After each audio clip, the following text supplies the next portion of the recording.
O meu desejo para este amanhecer na tua vida é que teus dias sejam luminosos e que esses sinais dos céus que estamos recebendo juntos venham lhe trazer transformações, venham empoderar você com uma força do alto para lhe motivar a primar pelo sucesso espiritual.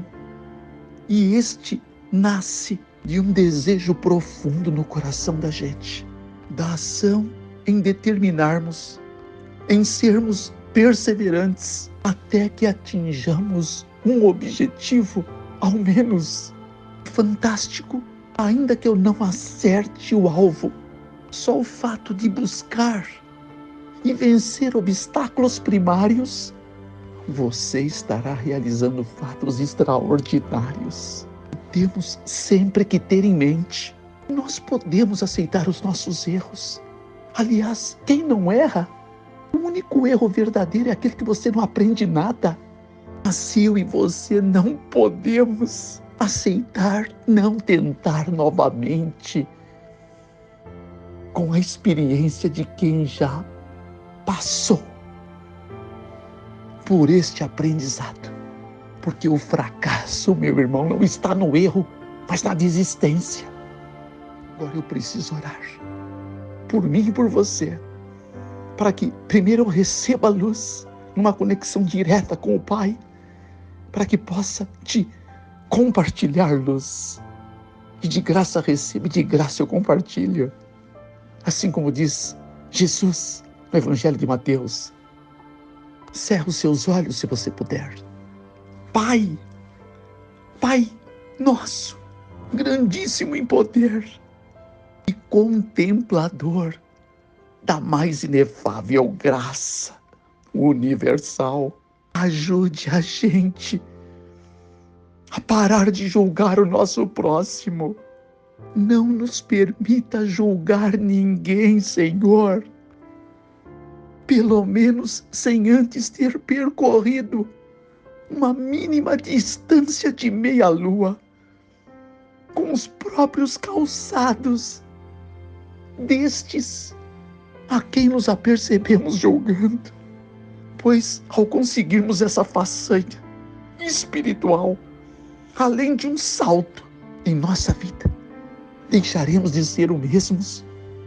Amém, em nome de Jesus. Companheiros de jornada, só para ficar claro, uma caminhada de meia-lua significa 0,8 quilômetros ou 800 metros, tá? Sabe que há um texto bíblico no livro de Tiago, na verdade na sua epístola, que fala sobre isto. Seria bom que considerássemos com a importância que é cabida para nós. Está no capítulo 4, verso 11 e 12. Irmãos, não falem mal um dos outros. Quem fala mal de seu irmão e julga o seu irmão, fala mal da lei e julga a lei. E se tu julgas a lei, já não é mais observador da lei, mas se faz juiz. E há um só legislador e um só juiz que pode salvar e destruir. Tu, porém, quem és que julgas a outrem? Olha que texto profundo para nossa consideração. Você se lembra o que significa a palavra blasfêmia? Como em 10:33 do Evangelho de João? A blasfêmia naqueles dias, segundo a lei mosaica, conforme subscrito em Levítico 24:16, era passivo de morte, era um crime para Israel. E Jesus foi acusado de blasfemar, ainda que fosse Deus encarnado, o Filho unigênito de Deus, cheio de graça e de verdade. E assim ele foi acusado em alguns momentos nos evangelhos, como Marcos 2, verso 7, Mateus 26, 63 a 65. E o Salmo 94, 20. Mas lembre-se das palavras de Cristo no Sermão da Montanha, em Mateus 7, 1 e 2. Não julguem para que vocês não sejam julgados, porque com o juízo com que vocês julgarem, sereis também julgados, e com a medida com que vocês tiverem medido, serão medidos também. E o livro de Marcos, Evangelho 4, 24, diz que ainda mais nos será acrescentado, meu irmão. Marcos, não, melhor Lucas, tá? 6,37, Sermão da Montanha também. Não julguem e não sereis julgados. Não condenem e não sereis condenados. Soltem e soltarão vocês também. Porque o Filho do Homem não veio para condenar os homens, mas para salvá-los. 3,17 do Evangelho de João. Agora, se nós não entendermos que isso é um princípio de vida, é a essência do caráter de Deus, nós nunca seremos bem-sucedidos em nossa vida. Se julgássemos a nós mesmos, nós não seríamos julgados. 11:31 da primeira carta, ou epístola de Paulo aos Coríntios. Temos que quebrar esse maldito paradigma em olhar as pessoas e medi-la. Se for para medir alguém, eu aprendi que só podemos medi-las quando estivermos desejosos ajudá-los a se levantar, não é mesmo? Nós precisamos de uma recompostura espiritual. Certa vez perguntaram para Mahatma Gandhi por que ele orava. Ele nunca se declarou um cristão, mas para mim, ele foi um grande cristão. Só não tinha o título porque não deixaram. Os cristãos não deixaram. Ele mesmo dizia isso. Eu não sou cristão porque os cristãos não permitiram que eu fosse um. E as pessoas eram categóricas. O que você ganha, Gandhi, orando regularmente? A resposta deste homem foi: muitas vezes eu não ganho nada, mas sim, eu perco coisas ante o espanto das pessoas. Esperavam uma outra narrativa. O que você perde orando a Deus, Gandhi? Ele respondeu pacatamente: olha, eu tenho perdido o orgulho, tenho perdido também a arrogância, também perdi a ganância, a inveja, a raiva, o prazer em mentir, perdi a impaciência, perdi o desespero, perdi o desânimo. Então, todos nós deveríamos ter consciência que haverá muitas vezes em que nós oraremos não apenas para ganharmos alguma coisa, mas sim para perder outras coisas que impedem a mim e a você de ter um exponencial crescimento espiritual. Como diz também Tiago, no mesmo capítulo 4, verso 3, vocês pedem, mas não recebem, porque pedem mal, para gastar nos vossos próprios deleites. Lembra disto? Então, o objetivo dos nossos encontros com Deus é aprender a ter caráter espiritual, pronto a poder ser contemplado por Deus, com as regalias do Evangelho eterno e com as benesses que a graça do Senhor, que Ele quer cobrir a tua e a minha vida como filhos amados, que eu não tenho dúvida alguma que você o é. Aleluia por isto. Amigos e companheiros, eu abro aspas para te fazer um apelo. Inscreva-se neste canal se você ainda não é inscrito. Ajuda a gente a poder disseminar a palavra de Deus. O que significa oração?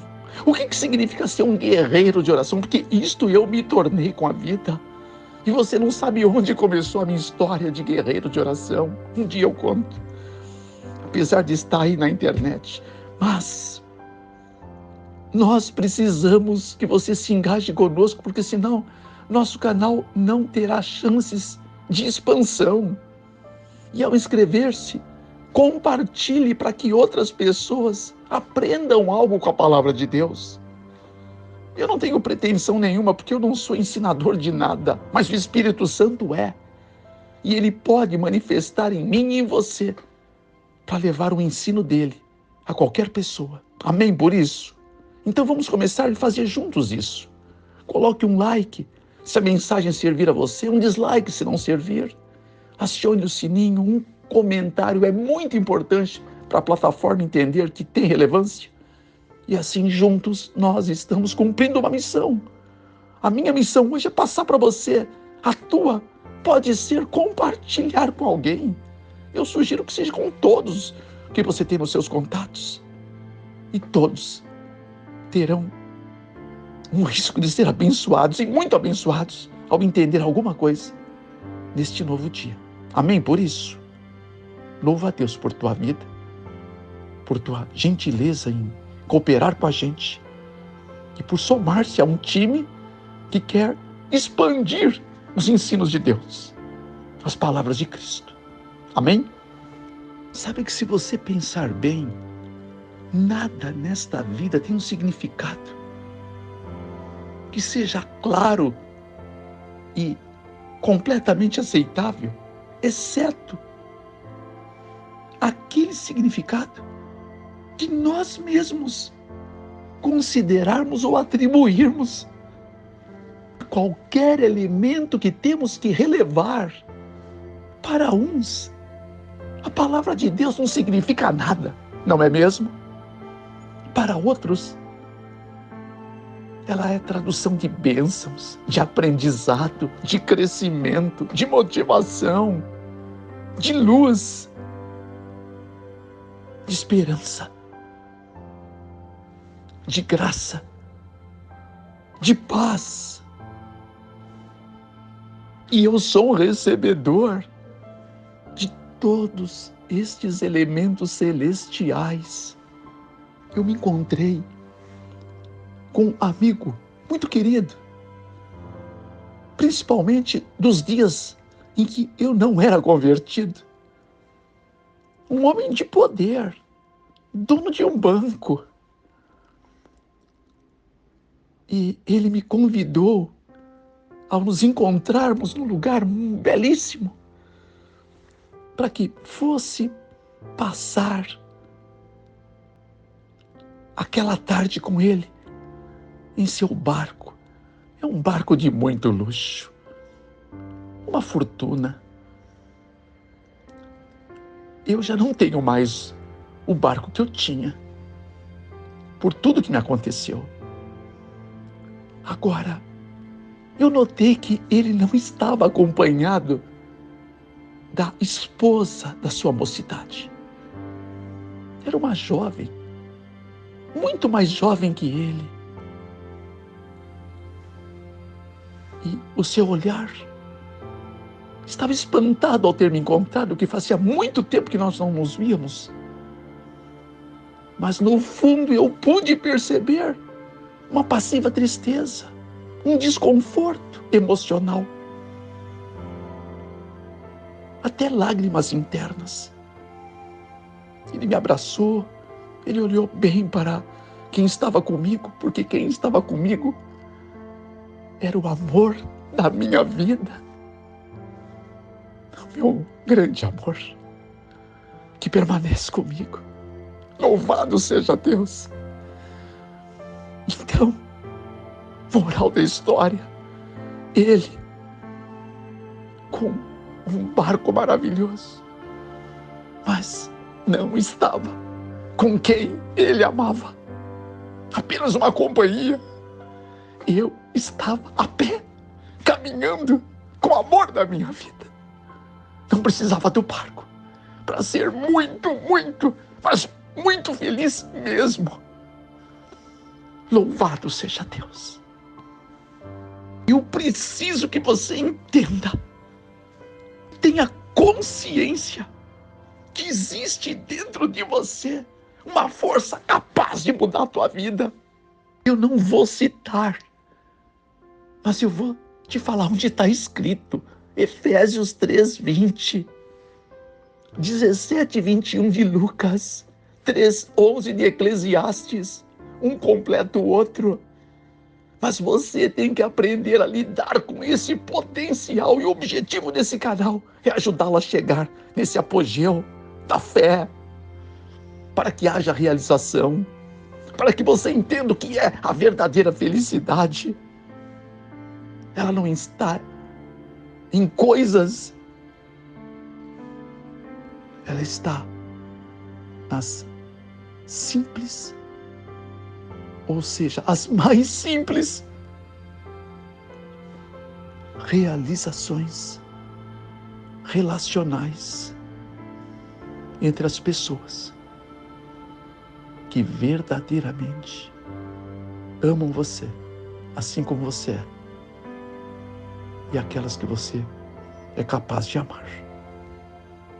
Através de cada amanhecer da tua vida, como este aqui agora, você corre um sério risco de acompanhar com a gente, de despertar para essa verdade.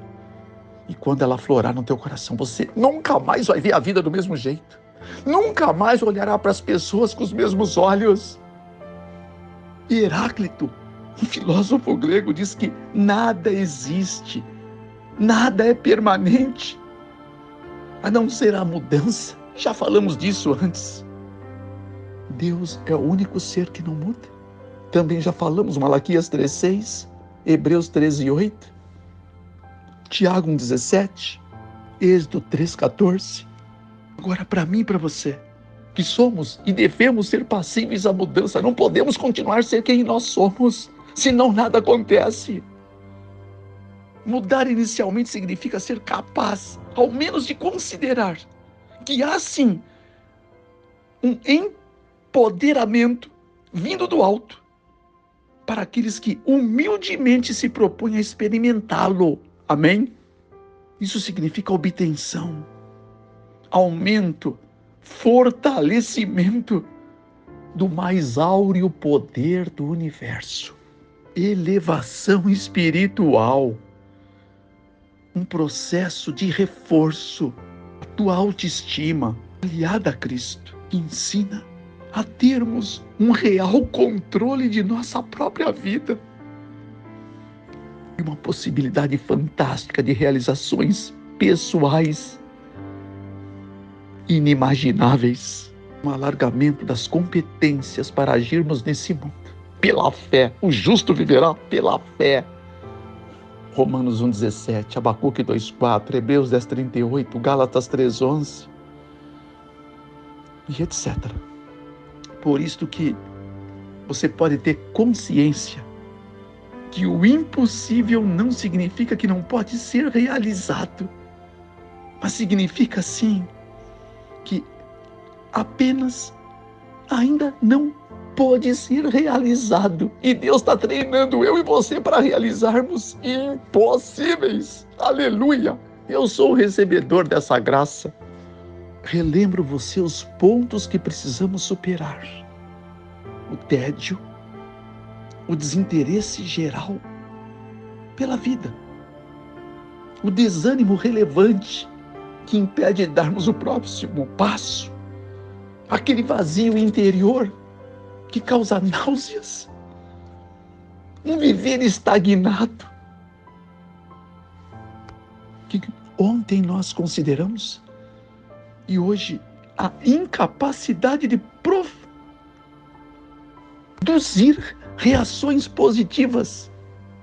É como sentir no mais íntimo do seu ser, uma dormência emocional, como se a vida deixasse de ser empolgante, sem sentido, passa a ser.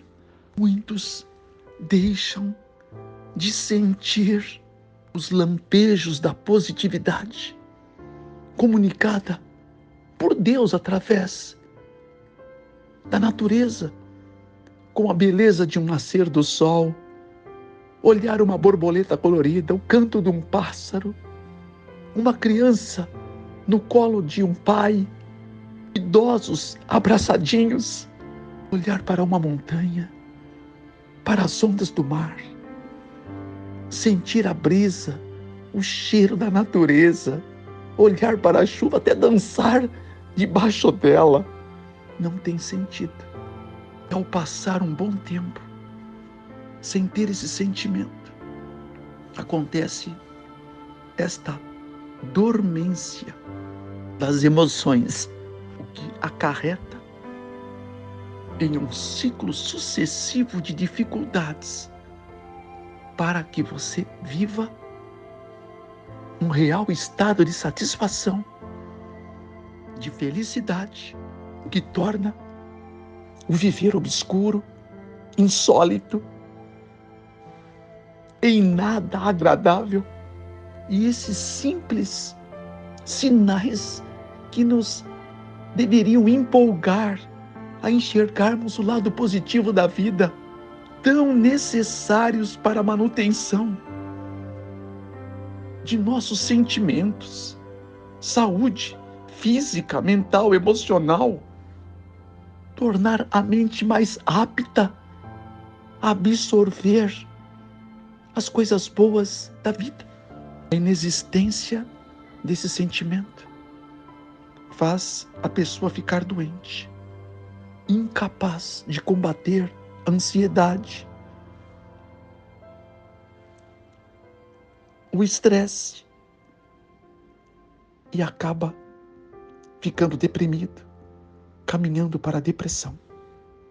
O livro de Isaías 60, verso 1 diz: levanta-te e resplandece, porque já nasce a tua luz e a glória do Senhor está sobre você. João 11:40 nos diz: eu não disse, se você crê, você verá a glória de Deus. Mas está faltando condicionamento espiritual. É essa parte que é o canal da cura. A cura primária é a espiritual, na mente. Com a mente servimos o Senhor. Conselhos para a Igreja de Deus, volume 1, página 103, terceiro parágrafo. Eu quero compartilhar com você também um fator causal a nível físico que pode ajudar as pessoas a ficarem deprimidas. É justamente quando existe desvio orgânico de nutrientes, de vitaminas, mau aproveitamento dos sais minerais, desbalanceamento da flora intestinal, que inibe a produção de endorfinas, as serotoninas, que 80% dessa produção é realizada no intestino. O que pode estar acontecendo lá que está causando esse estresse, essa debilidade? Por incrível que pareça, há uma pesquisa, não uma só, mas algumas, que aponta que 90% da população mundial está contaminada com vermes. Olha só que ponto que nós chegamos. Há pelo menos 100 tipos diferentes de parasitas que podem estar causando danos na população. Inclusive, em alguns de nós aqui. E o meu desejo firme e valioso é que você recupere a sua inteira forma. caso seja um dos acometidos desse infortúnio. Então eu quero concluir te dando esta luz para você considerar e recuperar uma excelente performance para o seu organismo, caso tenha sido vitimado disto. E com a eliminação desses protozoários, também várias inflamações são eliminadas. O sistema digestivo é potencializado e a performance física e mental, consequentemente a espiritual. Muitas crianças têm mais suscetibilidade para terem vermes, porque não têm uma noção plena de asseio, não é mesmo? Então, há crianças que reclamam de dor na barriga. Para alguns, dependendo do tipo de protozoário, há uma fome anormal.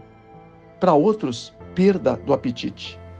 As fezes são normalmente estranhas, na cor, formato e aroma, ou odor.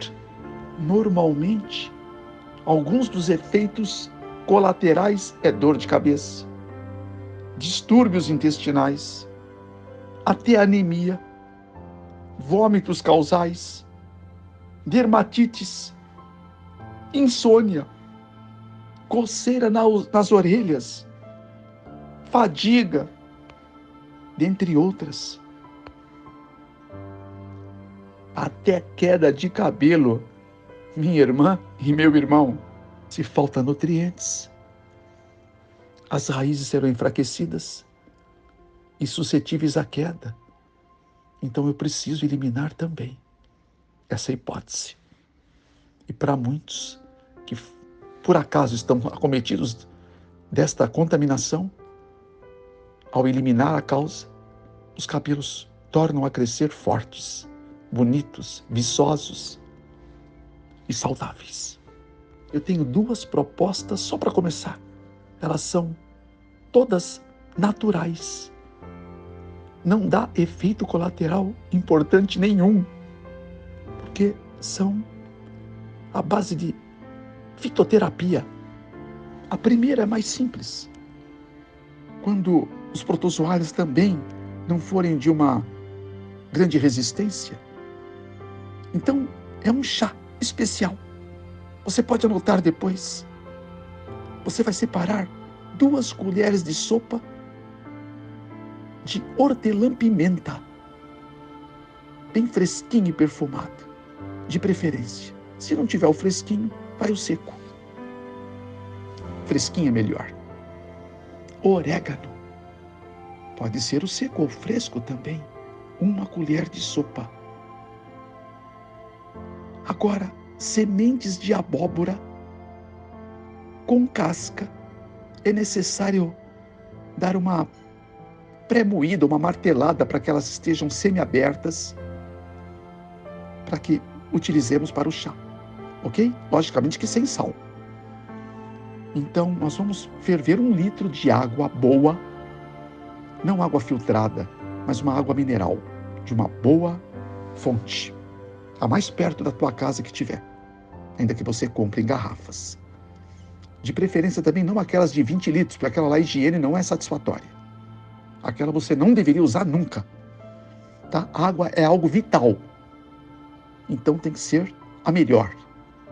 Aqui onde eu resido, nós temos 2 bicas de água. A terra borbulha esta água. Ela tem um pH de 9,4. Em algumas épocas do ano, 10,4. Levíssima, deliciosa. Todos os amigos que vêm à nossa capela trazem os garrafões e se servem dessa água. A água da Capela do Lago. Um dia você pode vir e venha comprovar. Amém? Então, uma água boa, você vai ferver. Assim que ferver, despeje 2 colheres de sopa cheias da semente de abóbora pré-abertas e deixe-a ferventar por 14 minutos. Depois desligue, tá? E você vai despejar as folhas, hortelã e orégano. Você vai abafar. vai ficar 14 minutos a 20 minutos de molho, para que todos os fitoquímicos e propriedades terapêuticas das mais diversas dos 3 componentes sejam bem absorvidos pela água. Depois que ela está morna ou fria, você vai abeberar-se dela 1 litro por dia, já na cota da sua ingestão de líquidos, tá? Então, um pouquinho em cada momento. Vai abeberando dela. Isto você vai fazer por 7 dias. Amém? E tome água também abundante. Agora, se você tiver hepatite ou doenças hepáticas importantes, ou doenças renais também graves, tem que ser graves, ou como insuficiências, não deveria estar grávida ou amamentando para poder se servir desse chá. Ok? Porque é uma ação antiparasitória. Então, tirando estas observações, todos podem se utilizar deste preparo fitoquímico. Louvado seja Deus. Como são muitos protozoários diferentes, alguns mais resistentes, então alguns poucos podem resistir ao chá. Então nós temos também a segunda proposta, que são 3 tinturas que no mercado da internet se vende, pronto, tá?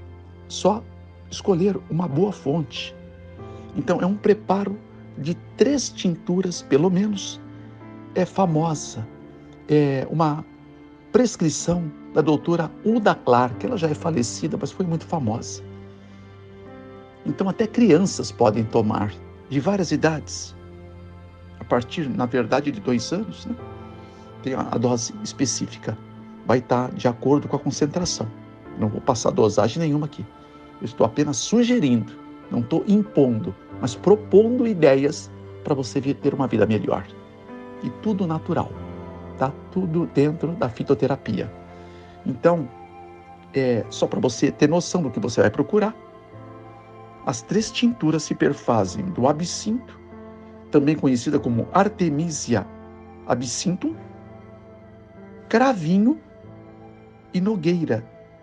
A nogueira é Juglans regia. Resumindo, absinto, cravinho e nogueira, vai ficar mais fácil, ok? 3 tinturas juntas, um só preparo. As gotinhas e o tempo, que normalmente é 30 dias, está afixado como uma bula. Aqui é um fitoterápico e em grandes redes aí você vai poder encontrar.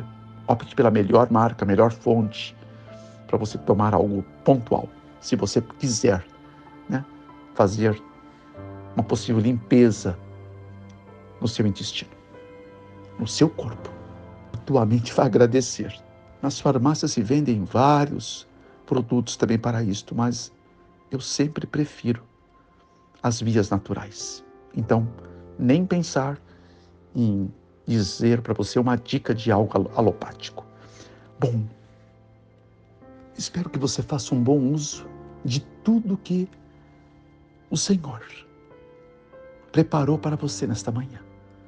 Que você tenha um dia excepcional. Que você gaste tempo pensando no que você ouviu. Eu tenho sugerido para muitos que tenham um caderno de notas diário, como um diário. E anote tudo aquilo que Deus falou ao seu coração, para ter conexões. Quando você anota as conexões, elas são firmadas na tua mente. Por isso que o Apocalipse diz 7 vezes, escreve. Apocalipse 2, verso 1, 2, verso 8, 2, verso 13, 2, verso 18, 3, verso 1, 3, verso 7, 3, verso 14. Escreve. Escreve. 7 vezes que Deus está ordenando. Está no imperativo do verbo escrever. Então escreva. Sobretudo nas tábuas do teu coração. E eu te garanto, você nunca mais poderá ser o mesmo. Guinadas espirituais, Deus é um especialista em nos proporcionar. mas eu vou ter que fazer a minha parte. Amém? Não perca amanhã. Eu preciso continuar com o tema, porque são 10 sinais, são muitos outros, mas os 10 são os mais convidativos à meditação, à nossa percepção e aplicação. Então não perca nenhum, porque Deus quer te falar ao coração amanhã, no amanhecer. Cerra os teus olhos que eu quero terminar orando por ti. Pai, em nome de Jesus, eu sei, o Senhor quer abençoar os teus filhinhos. O Senhor tem um prazer enorme em realizar a bênção, a transformação. Quer tornar cada um espelho das mudanças que o Senhor está nos propondo, para se algum de nós desejar mesmo mudar o mundo, que comece conosco mesmo primeiro. Às vezes queremos mudar a família, não vamos conseguir, mas podemos mudar a nós mesmos com a tua ajuda, porque sozinho nada podemos fazer, disse Jesus, lá no Evangelho de João. Então, para que haja mudanças em nosso meio, nós temos que ser a semente dessa mudança. Eu entrego ao Senhor cônjuges, filhinhos, pais, amigos, líderes que nos cercam, tanto espirituais quanto profissionais. Alguns que estão necessitando de uma firme ajuda, de um apoio, e não sabem pedir, não sabem reconhecer que necessitam. Não fazem às vezes por mal, mas por uma ignorância espiritual, por não estarem muitas vezes bem cercados, cometem erros. E nós temos que lembrar que não estamos aqui para julgar ninguém, mas como Jesus veio para salvar, que nós possamos ajudar o processo de salvação de todos eles. Mas se nós não formos pessoas salvas, como é que poderemos compartilhar isto? Então eu rogo, salva a gente, Pai. Salva a gente de nós mesmos. Nosso principal inimigo é o ego. Ele tem que ser abortado da nossa vida. Pai, eu trabalho há quase 40 anos com investimentos, com administração de recursos, com valores em vários tipos de mercados e frentes diferenciadas, mas também aprendi que o maior investimento que qualquer um de nós podemos realizar em nossa vida é investir na nossa paz, no nosso bom sono, na saúde da gente, investir de tal maneira que tenhamos tempo para fazer tudo que é bom. Porque, Pai, se eu tenho recursos e não tenho tempo, eu sou escravo, prisioneiro. E o Senhor nos criou para ser livres, para sermos felizes demasiadamente. E está escrito, o povo mais abençoado da face da terra. Não para ser melhor que ninguém, mas para ser diferente dos demais e comunicar ao mundo como praticar a receita da genuína felicidade, da bênção e da graça que vem de ti. Tudo isso em nome de Jesus opera neste dia um pouco mais de nossa vida, à medida da sede e da fome de cada um. Amém.